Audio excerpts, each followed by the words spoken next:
शांति। मीठे बच्चे, तुम सबको सच्ची गीता सुनाकर सुख देने वाले सच्चे सच्चे व्यास हो। तुम्हें अच्छी तरह पढ़कर सबको पढ़ाना है, सुख देना है।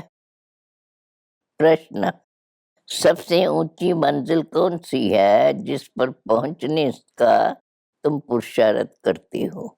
उत्तर: अपने को अशरीरी समझना, इस देहाभिमान पर जीत पाना, यही ऊंची मंजिल है।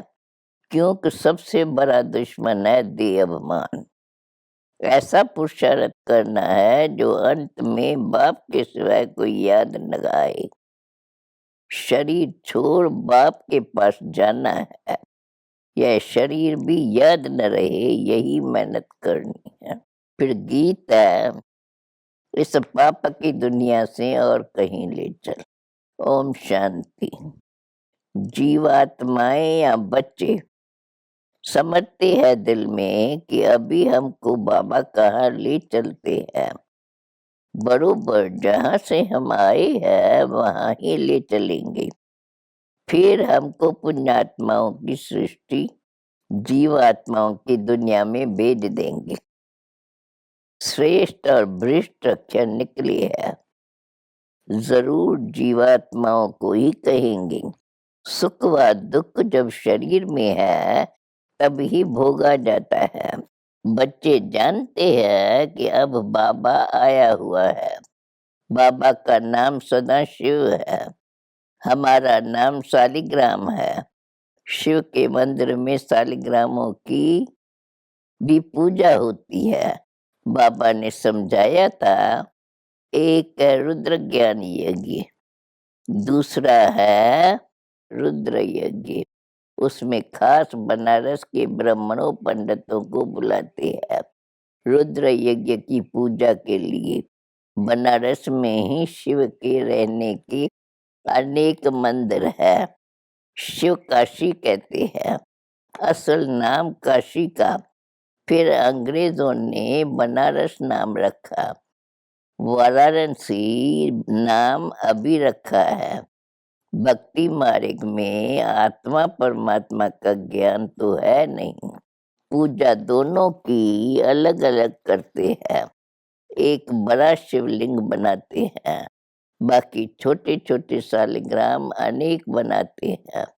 तुम जानते हो हम आत्माओं का नाम है शालिग्राम, हमारे बाबा का नाम है शिव।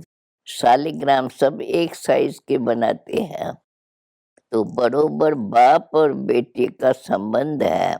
आत्मा याद करती रहती है, हे परमपिता परमात्मा। हम परमात्मा नहीं है, परमात्मा हमारा बाबा है। यह समझाने की मत तुमको दे गए है। दिन प्रतिदिन तुमको श्रीमत मिलती रहती है कि कोई को भी पहले बाप का परिचय दे, भरोसा दिलाना है। पहले तुमको सिद्ध करके समझाना है कि वह निराकार बाप है, यह प्रजापिता साकार है, वर्षा निराकार से मिलता है। अब बाप समझाते हैं, मेरा एक ही शिव नाम है, दूसरा कोई मेरा नाम नहीं। सभी आत्माओं के शरीर के नाम अनेक है, मेरा कोई शरीर है नहीं, मैं सुप्रीम सोल हूँ। बाबा पूछते हैं, बच्चे तुम्हारा सबसे बड़ा दुश्मन कौन? जो सियाने होंगे वह कहेंगे देह अभिमान सबसे बड़ा दुश्मन है, जिससे ही काम विकार की उत्पत्ति होती है। देह अभिमान जीतने में बड़ी मुश्किलात होती है। देही अभिमानी बनने में ही मेहनत है। जन्म जन्मांतर तुम देह के संबंध में चले हो। अब जानते हो बरोबर मैं आत्मा अविनाशी हूँ, जिसके आधार से यह शरीर चलता है। रिलीजियस माइंडेड जो भी है वह समझते हैं कि हम आत्मा है, देह नहीं है। आत्मा का नाम एक ही रहता है, देह के नाम बदलते हैं। आत्मा एक शरीर छोड़ दूसरा लेती है। हमको बाप कहते हैं, तुमको चलना है पुण्य आत्माओं की दुनिया में, यह है पाप आत्माओं की दुनिया। भ्रष्टाचारी रावण बनाते हैं। 10 शीश वाला कोई मनुष्य नहीं होता, परंतु इस बात को कोई नहीं जानते। सभी रामलीला आदि में पाठ लेते रहते हैं। सब एक मत भी नहीं है। कोई कोई इन सब बातों को कल्पना समझते हैं, परंतु यह नहीं जानते कि रावण भ्रष्टाचारी को कहा जाता है। पराई स्त्री को चुराना यह भ्रष्टाचार है ना। इस समय सब भ्रष्टाचारी है, क्योंकि विकार में जाते हैं। जो विकार में न जाए उनको निर्विकारी कहा जाता है। वो है राम राज्य, ये है रावण राज। भारत में ही राम राज्य था। भारत सबसे प्राचीन है। पहले नंबर में सृष्टि पर सूर्यवंशी देवी देवताओं का झंडा बुलंद था। उस समय चंद्रवंशी भी नहीं थे। अभी तुम बच्चों का यह सूर्यवंशी झंडा है। तुमको मंजिल का पता लगा है, फिर भूल जाते हो। स्कूल में बच्चा कभी एक ऑब्जेक्ट को भूल नहीं सकता। स्टूडेंट टीचर को व पढ़ाई को कभी भूल नहीं सकते। यहाँ फिर भूल जाते हैं। कितनी बड़ी पढ़ाई है। 21 जन्मों के लिए राजभाग पाते हो। ऐसे स्कूल में कितना अच्छा और रोजाना पढ़ना चाहिए। इस कल्प अगर नापास हुए तो कल्प कल्प नापास होते ही रहेंगे। फिर कभी भी पास नहीं होना है तो कितना पुरुषार्थ करना चाहिए। श्रीमत पर चलना चाहिए। श्रीमत कहती है सीधी धारणा करो और कराओ। पर अगर ईश्वरी डायरेक्शन पर नहीं चलेंगे तो ऊंच पद भी नहीं पाएंगे। अपने दिल से पूछो, हम श्रीमत पर चल रहे हैं। अपने को मियाँ मिट्ठू तो नहीं समझना है। अब अपने से पूछो तो जैसे यह ब्रह्मा सरस्वती श्रीमत पर चलते, हम ऐसे चल रहे हैं, पढ़कर और पढ़ाते हैं। क्योंकि तुम सच्चे सच्ची गीता सुनाने वाले व्यास हो। वो व्यास नहीं जिसने गीता लिखी है। तुम इस समय सुखदेव के बच्चे, सुख देने वाले व्यास हो। सुखदेव शिव बाबा गीता का भगवान है। तुम उनके बच्चे व्यास हो, कथा सुनाने वाले। यह स्कूल है। स्कूल में बच्चे की पढ़ाई से नंबर का मालूम पड़ जाता है। वो है प्रत्यक्ष, ये है गुप्त। यह फिर बुद्धि से जाना जाता है। हम किस लायक है, किसको पढ़ाने का सबूत मिला है। बच्चे लिखते हैं, बाबा फलाने ने हमको ऐसा तीर लगाया जो हम आपके बन गए। कोई तो सामने आते भी नहीं कह सकते कि बाबा हम तो आपके बन गए। कई बच्चियां पवित्रता के कारण मार भी खाती है रहती है। कोई तो बच्चे बन फिर टूट भी पड़ते हैं, क्योंकि अच्छी तरह से पढ़ते नहीं। नहीं तो बाप कितना अच्छी रीत समझाते हैं कि बच्चे सिर्फ मुझे याद करो और पढ़ो। इस नॉलेज से तुम चक्रवर्ती राजा बनेंगे। घर के बाहर भी लिख दो, 1 सेकंड में जीवन मुक्ति मिल सकती है। जनक मिश्र 21 जन्मों के लिए 1 सेकंड में तुम विश्व के मालिक बन सकते हो। विश्व के मालिक तो जरूर देवताएं ही बनेंगे ना। सो भी नए विश्व, नया भारत। जो भारत नया था सो अब पुराना हो गया। सिवाय भारत के और कोई खंड को नया नहीं कहेंगे। अगर नया कहेंगे तो फिर पुराना भी कहना पड़ेगा। हम फुल नए भारत खंड में जाते हैं। भारत ही 16 कला संपूर्ण बनता है। और कोई खंड फुल मून हो न सके। वह तो शुरू ही आधा से होता है। कितनी अच्छे अच्छे राज हमारा भारत ही सचखंड कहलाया जाता है। सच के पीछे फिर झूठ भी है। भारत पहले फुल मून होता है, पीछे तो अंधेरा हो जाता है। पहला झंडा है हेवन का, गाते भी है पैराडाइज था। हम अच्छी तरह से समझा सकते हैं क्योंकि हमारा सारा अनुभव है। सत्य त्रेता में हमने कैसे राज किया, फिर द्वापर कलयुग में क्या हुआ, यह सब बुद्धि में आने से कितनी खुशी होनी चाहिए। सत्य को सोजरा, कलयुग को अंधियारा कहा जाता है। तब कहते हैं ज्ञान अंजन सतगुरु दिया, अज्ञान अंधेर विनाश। बाबा ने कैसे आकर तुम अबलाओं माताओं को जगाया है। शाहूकार तो कोई मुश्किल ही खड़ा होता है। इस समय सचमुच बाबा गरीब निवास है। गरीब ही स्वर्ग के मालिक बनते हैं, शाहूकार नहीं। इसका भी गुप्त कारण है। यहाँ तो बल्हार जाना पड़ता है। गरीबों को बल्हार जाने में देरी नहीं लगती, इसलिए सुदामा का मिसाल गाया हुआ है। तुम बच्चों को अब रोशनी मिली है, परंतु तुम्हारे में भी नंबरवार है और सभी की जोत बुझाई हुई है। इतनी छोटी सी आत्मा में अविनाशी पार्ट नूंदा हुआ है। वंडर है ना। यह कोई साइंस की शक्ति नहीं है। तुमको अब बाबा से शक्ति मिलती है। बरोबर यह अविनाशी चक्कर है जो फिरता रहता है। इनका कोई आदि अंत नहीं है। नया कोई ये बातें सुने तो चक्री में आ जाए। यहाँ ही 10-20 वर्ष वालों को भी समझ में पूरा नहीं बैठता है, न किसको समझा सकती है। तुमको पिछाड़ी में सब पता पड़ जाएगा कि फलाना फलाने के पास जन्म लेगा, यह होगा।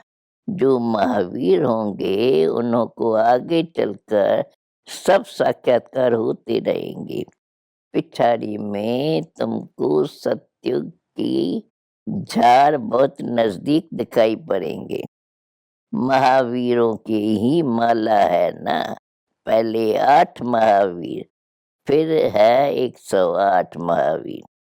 पिछाड़ी में बहुत फर्स्ट क्लास साक्षात्कार होंगे। गाया भी हुआ है, परम पिता परमात्मा ने बार मरवाई। नाटक में बहुत बातें बनाई है। वास्तव में यह स्थूल बाणों की बात नहीं। कन्याएं माताएं बाणों से क्या जाने। वास्तव में ये सब है ज्ञान बाण, और उन्हों को ज्ञान देने वाला बरोबर परम पिता परमात्मा ही है। कितनी वंडरफुल बातें हैं। परंतु बच्चों को एक ही मुख्य बात घड़ी घड़ी भूल जाती है। सबसे करेते करीब भूल होती है जो देह अभिमान में आकर अपने को आत्मा निश्चय नहीं करते। सच कोई नहीं बतलाते। सच तो कोई आधा घंटा घंटा भी सारे दिन में मुश्किल याद में रह सकते हैं। कोई को समझ में भी नहीं आता कि योग किसको कहा जाता है। मंजिल भी बहुत ऊंची है। अपने को अशरीरी समझना है। जितना हो सके उतना पुरुषार्थ करना है।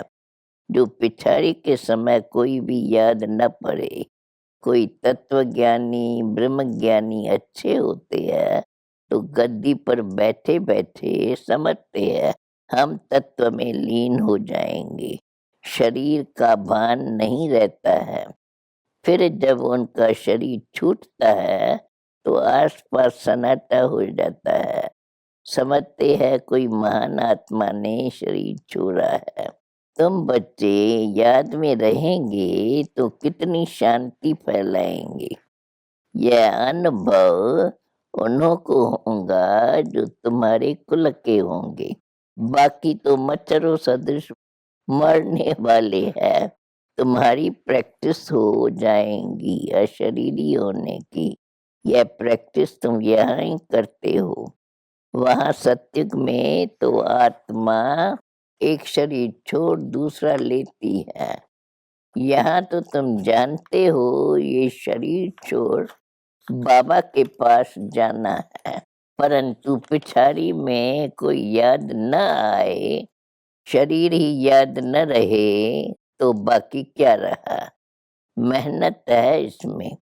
मेहनत करते करते पिछाड़ी में पास होकर निकलते हो। पुरुषार्थ वालों का भी पता तो पड़ता है। उनका शोर निकलता रहेगा। बांदेली गोप का ये पत्र ऐसे लिखती है जो कभी छूटेली भी नहीं लिखती। उन्हों को फुर्सत ही नहीं। बांदेलियां समझती है शिव बाबा ने इन हाथों का लोन लिया है तो शिव बाबा का पत्र आएगा। ऐसा पत्र तो फिर 5,000 वर्ष के बाद ही आएगा।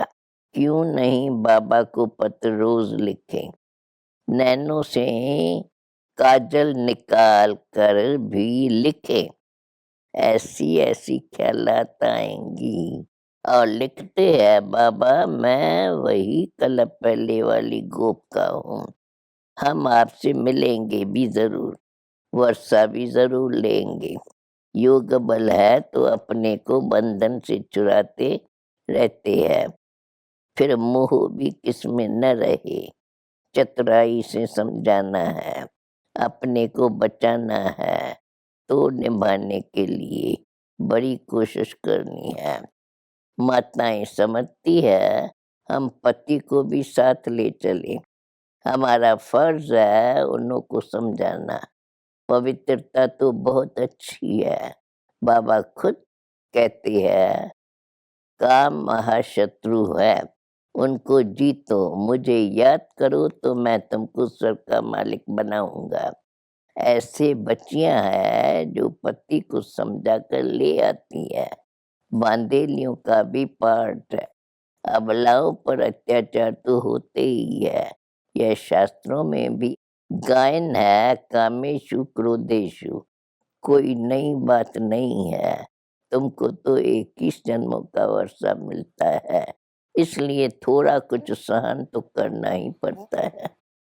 अच्छा मीठे मीठे सिकिलदे बच्चों प्रीत मात पिता बाप दादा का याद प्यार और गुड मॉर्निंग। रूहानी बाप की रूहानी बच्चों को नमस्ते। अवधारणा के लिए मुख्य सार। योग बल से अपने सब बंधनों को काट बंधन मुक्त होना है। किसी में भी मोह नहीं रखना है। दूसरी पॉइंट जो भी ईश्वरीय डायरेक्शन मिलते हैं उन पर पूरा पूरा चलना है। अच्छी तरह से पढ़ना और पढ़ाना है। मियाँ मिट्टू नहीं बनना है। वरदान बाप के प्यार की पालना द्वारा सहज योगी जीवन बनाने की स्मृति सुसमर्थी स्वरूप भव। सारे विश्व की आत्माएं परमात्मा को बाप कहती है लेकिन पालना और पढ़ाई के पात्र नहीं बनती है। सारे कल्प में आप थोड़ी सी आत्माएं अभी ही इस भाग्य के पात्र बनती हो। तो इस पालना का प्रैक्टिकल स्वरूप है सहज योगी जीवन। बाप बच्चों के कोई भी मुश्किल बात देख नहीं सकते। बच्चे खुद ही सोच सोच कर मुश्किल बना देते हैं।